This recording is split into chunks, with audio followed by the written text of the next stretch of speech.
Welcome to our channel. Today we how to install Typeform logic for LinkedIn candidate screening, full guide step by step clearly. Start by opening your web browser. Navigate to the Typeform website.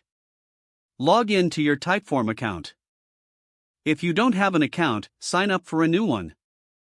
Once logged in, click on the Create New Typeform button.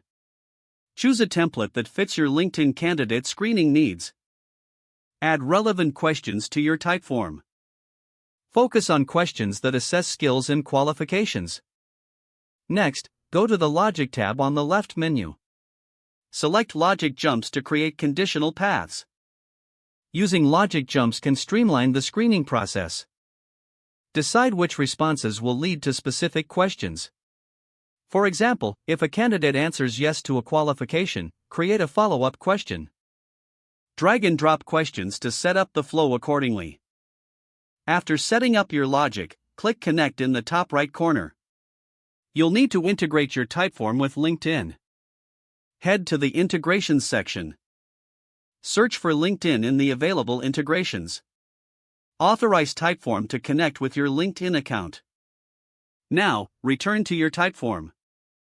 Review the settings to ensure everything is configured properly. Once satisfied, click on the Publish button. After publishing, copy the link provided. Go to your LinkedIn account. Create a new job post for the candidate screening. In the job description, include the link to your Typeform. Encourage candidates to complete the Typeform to apply. Once candidates start submitting their responses, monitor the results. Don't forget to like this video and subscribe to our channel for more step-by-step tech guides.